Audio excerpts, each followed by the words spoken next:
Hasil pertemuan pagi ini sebagai berikut. 1.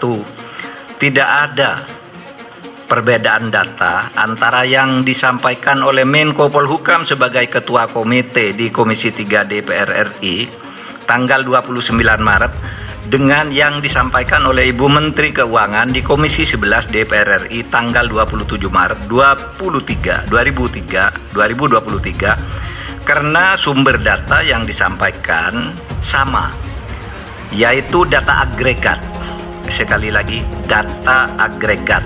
Data agregat itu uang keluar masuk, bukan seluruhnya itu nilai yang mutlak, yaitu data agregat laporan hasil analisis atau LHA PPATK tahun 2009 sampai 2023. Terlihat berbeda karena cara klasifikasi dan penyajian datanya saja yang berbeda.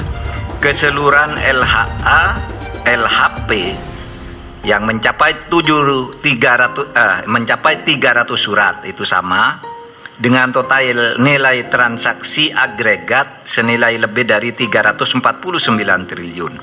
Kemenko Polhukam mencantumkan semua LHA LHP yang melibatkan pegawai Kementerian Keuangan, baik LHA LHP yang dikirimkan ke Kemenku maupun LHA LHP yang dikirimkan ke APH atau aparat penegak hukum yang terkait dengan pegawai Kemenku, dengan membaginya menjadi 3 klaster, sedangkan Kementerian Keuangan hanya mencantumkan LHA LHP yang diterima dan tidak mencantumkan LHA LHP yang dikirimkan ke APH yang terkait dengan Kementerian Keuangan.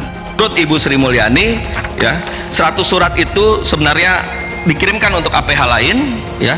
Kemudian 65 surat itu terkait dengan transaksi korporasi, ya, yang jumlahnya 253 T. Kalau yang tadi ke APH jumlahnya 74 T. Kemudian barulah 22 T itu terkait dengan korporasi dan pegawai, di mana dipecah lagi 3,3 T itu yang berhubungan langsung dengan oknum. Itu keterangan Ibu Sri Mulyani. Karena itu terlebih dahulu dibandingkan dengan apa yang disampaikan oleh Pak Mahfud hari ini, maka tadinya saya akan mengejarnya di situ. Tapi ternyata dari keterangan Pak Mahfud beda sekali.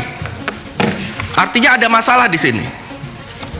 Kalau saya merekomendasikan kepada pimpinan, ini clear, ada 2 data yang berbeda. Satu data pasti salah. Karena kita di sini sama-sama mencari kebenaran, maka kita harus pansuskan. Kalau menurut saya, kita pansuskan, kita kejar mana yang data yang salah, apa yang terjadi, kenapa kemudian ada data yang salah, apa yang menyebabkan ini terjadi, kemudian tindak lanjut apa terkait dengan penegakan hukum yang kita bisa kawal. Nah, itu ada peribahasa orang tua kita dulu, biar pecah di perut, jangan pecah di mulut.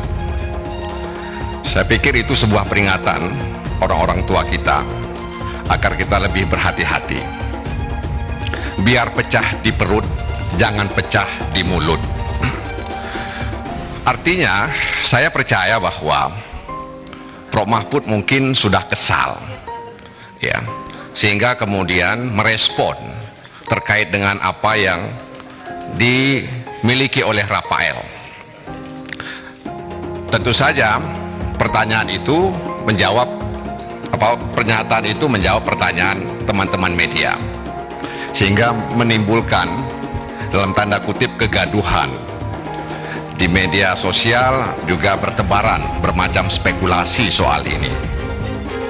Nah, karena ini sudah pecah di mulut, ya, kita harus mempertanggungjawabkan. Dan saya pikir forum dari sore hingga malam hari ini juga dalam rangka mempertanggungjawabkan, ya, apa yang hari ini beredar di tengah-tengah masyarakat soal dana ratusan triliun yang dinilai oleh PPATK itu transaksi keuangan yang mencurigakan. Terungkap, Mahfud MD bongkar sosok di balik transaksi 349 triliun rangkap jabatan Komisaris Pertamina. Dan dikutip dari ayojakarta.com, transaksi janggal di lingkungan Kementerian Keuangan Kemenkau masih menjadi perhatian publik. Setelah beberapa waktu lalu, Sri Mulyani telah mengungkapkan ada setidaknya 964 pegawai Kemenkeu yang terendus melakukan tindak pidana pencucian uang dan TPPU sejak 2007. Kini Mahfud MD bongkar sosok di balik transaksi janggal 349 triliun yang ada di lingkungan Kemenkeu. Kasus ini bisa dikatakan bukan merupakan kasus baru di lingkungan Kemenkeu. Seperti yang diketahui, Kemenkeu bisa dikatakan lingkungan yang basah. Maka dari itu sebenarnya Pusat Pelaporan dan Analis Transaksi Keuangan (PPATK) sudah mengantongi beberapa nama yang terlibat kasus ini. Sebagai informasi, pencucian uang adalah perbuatan menyembunyikan atau menyamarkan asal-usul uang atau harta kekayaan hasil tindak pidana dengan berbagai cara agar uang tersebut seolah-olah jadi uang yang sah atau legal. Sebagai contoh dengan mendirikan perusahaan, membeli saham, menukar dengan surat berharga, menukar dengan mata uang asing, dan lain-lain.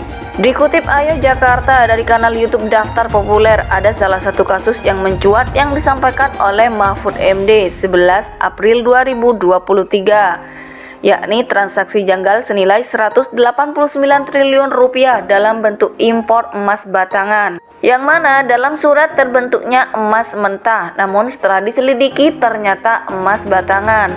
Transaksi janggal tersebut diduga dilakukan oleh Direktorat Jenderal Bea Cukai pada tahun 2017 yang saat itu dijabat oleh Heru Pambudi.